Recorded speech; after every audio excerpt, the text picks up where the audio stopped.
శాంతి కాదు ఇది, అంటే యుద్ధం ఆగదు, ఇది కేవలం విశ్రాంతి మాత్రమే అంటూ రెండు దేశాలు రెండు విచిత్రమైన ప్రకటనలు చేసినాయి. ప్రపంచాన్ని కల్లాకల్లోలం చేసినటువంటి పశ్చిమాసియా యుద్ధం తాత్కాలికంగా ఆగిపోయినా ఎన్నో అనుమానాలు అయితే తెరలేదు. 2 వారాల పాటు కాల్పురపణకు అమెరికా ఇరాన్ అంగీకరించిన యుద్ధం చుట్టూ నెలకొన్న వివాదాలకైతే తెరబడలేదు. హార్ముజ్ జలసంధి మీదుగా చమురు ట్యాంకర్ల నుంచి స్వేచ్ఛగా ప్రయాణించే అవకాశం ఉన్నా ఇందుకోసం విధించుకున్న నిబంధనల మీద స్పష్టత లేదు.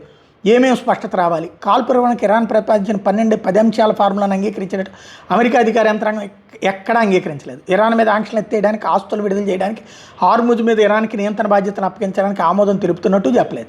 కాల్పురపణ మీద ఇరాన్ 2 భాషల్లో పార్సీ, ఆంగ్లంలో ప్రకటన విడుదల చేసింది.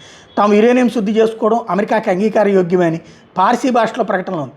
ఇంగ్లీష్ దాంట్లో మాత్రం ఆ విషయాన్ని ప్రస్తావించలేదు. యురేనియం శుద్ధికి సంబంధించి పార్సీలో చేసిన ప్రకటన మోసపూరితమని ట్రంప్ చెప్పుకొచ్చారు.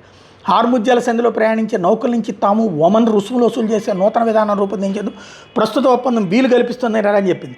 ఇట్లా వచ్చే ఆదాయాన్ని తమ దేశ పునర్నిర్మాణానికి ఉపయోగిస్తామంది. అయితే రుసుములు వసూలుకి గల్ఫ్ అరబ్ దేశాలు సహా ఇతర దేశాలు అంగీకరించే అవకాశాలు లేవు.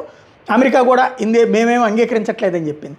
ఇరాన్లో భూస్థాపితమైన యురేనియం తిరిగి వెలికి తీసేందుకు ఆ దేశంతో కలిసి పనిచేస్తామని ట్రంప్ చెప్పుకొచ్చారు. అయితే దాన్ని ఇరాన్ అంగీకరించట్లేదు. ఇరాన్ బాలిస్టిక్ క్షిపణి అణు కార్యక్రమాలు నాశనం చేయడం అమెరికా, ఇజ్రాయెల్ ప్రధాన లక్ష్యాలైతే వాటి భవిష్యత్తు ఏంటన్న దాని మీద స్పష్టత లేదు. యుద్ధం నిలిపివేత లెబనాన్కి వర్తిస్తుందని పాక్ అంది, కానీ ఒప్పందంలో లెబనాన్ని చేర్చలేదని ట్రంప్ చెప్పుకొచ్చారు. ఓవరాల్గా ఈ గందరగోళం అయితే కొనసాగుతోంది. యుద్ధం ముగుస్తుందా లేదా అంటే అమెరికా అయితే ఆపుదాం అనుకుంటోంది, ఇరాను ఆపుదాం అనుకుంటుంది, కానీ ఇజ్రాయెల్ వదిలిపెట్టదు.